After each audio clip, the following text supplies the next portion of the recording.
Hello guys, welcome to our channel maths concept academy. तो ये video बहुत ज़रूरी है क्योंकि लास्ट स्टेप में या लास्ट दिनों में प्रिपरेशन के लास्ट मोड में हम लोग बहुत डिसगाइड हो जाते हैं और हम हमेशा गलती कर देते हैं।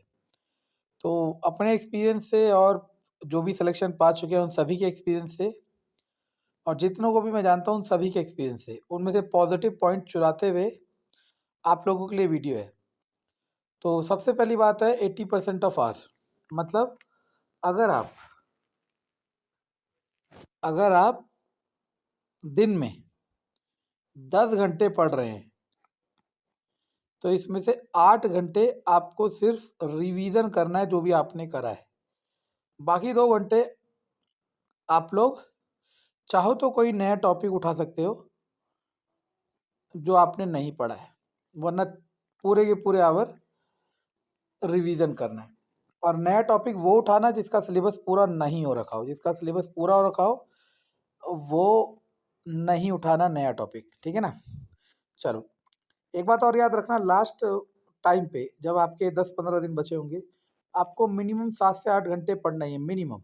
चाहे कोई सा भी किसी भी कैटेगरी का बच्चा हो, चाहे वो एक्सेलेंट हो, एवरेज हो या बिलो एवरेज हो, ठीक है।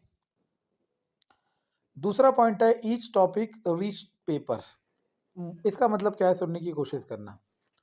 जैसे मानो आप ये जो 8 घंटे पर डे दोगे, मतलब 80% of your total time you are investing on your dream job, तो उसमें से आपको क्या करना है, 8 घंटे में ही करना है। जैसे आपने सिलेबस पूरा कर लिया, आप मल्टीपल टाइम रिवीजन कर रहे हो। अगर आप 5-15 दिन, लास्ट के 15 दिन अपने सब्जेक्ट को 15 बार रिवाइज कर लोगे या 5 बार रिवाइज कर लोगे, 10 बार, तो ये आपको बहुत हेल्प करेगा। तो ईच टॉपिक का मतलब क्या, जैसे मानो आपने कोई भी सेक्शन है, मानो ग्रामर ही है, इंग्लिश ग्रामर में आपने कर लिया सिलेबस। अब आपने क्या करा, ईच टॉपिक आपने ग्रामर में उठा लिया, नाउन कोई भी टॉपिक उठा लिया, अपना साइकोलॉजी में भी कोई टॉपिक उठा लिया, किसी में भी आपने सर्च करा प्रीवियस पेपर में या कहीं से भी कि नाउन से कैसे क्वेश्चन आ सकते हैं इंग्लिश में। साइकोलॉजी में अगर आपने कोई टॉपिक उठाया, कोई भी कोई सी भी कोई सी भी टॉपिक उठाया साइकोलॉजी में, उसमें आपने प्रीवियस ईयर के पेपर से क्वेश्चन देखा कि उस टॉपिक में से क्वेश्चन किस तरीके का आता है, तो पॉसिबिलिटी क्या होगी, या तो आप डेफिनेटली उस क्वेश्चन को कर लोगे, तो मतलब आप सही ट्रैक पे चल रहे हो।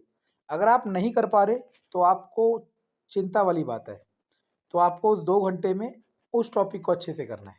तो 15 दिन अगर आप एक दिन में 4-4 5-5 टॉपिक भी उठाओगे साइकोलॉजी के, तो 15 दिन में बहुत टॉपिक हो जाएंगे, ठीक है ना। तीसरी चीज़ याद रखना कि आपका जो करंट अफेयर है, मैं पहले भी कह रहा था, मैगजीन को डेली बेसिस पे पढ़ना शुरू करिए। अभी भी समय है आपके पास, 20-25 दिन, 20 दिन तो है लगभग। डेली बेसिस पे पढ़िए, ठीक है। वोकैब को हिंदी इंग्लिश के डेली बेसिस पे पढ़िए, ठीक है। अब कहाँ से पढ़िए इसका समय नहीं है ये, लेकिन अभी भी बहुत लोग कहाँ से पढ़िए बता रहे हैं और बहुत लोग देख रहे हैं, ठीक है। देखेंगे, बहुत देखेंगे, ठीक है, क्योंकि जब तक पेपर नहीं होता तब तक कोशिश करना हमारा हक है और यही सब करेंगे। और चौथा पॉइंट बहुत ज़रूरी है, ना सुनना है ना बताना है। इसका क्या मतलब है, इसका मतलब यह है कि कोई ये कहे ना कि ये आ सकता है, वो आ सकता है, चाहे वो यूट्यूब पे कहे चाहे वो किसी पे कहे, आपको नहीं सुनना। आपको बस ये याद रखना है कि आपका जो सिलेबस है उसके सारे टॉपिक कवर होने चाहिए।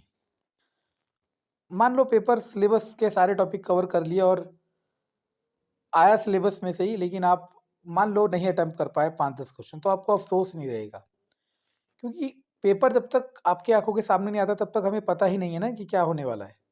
तो अफसोस ना रहे, इसलिए सिलेबस सारा करके जाना। ना बताना है का मतलब है कि किसी को नहीं बताना कि आपकी प्रिपरेशन कैसी चल रही है, आपका रिजल्ट बताएगा, ठीक है। आई होप ये हेल्प करेगा। Thank you.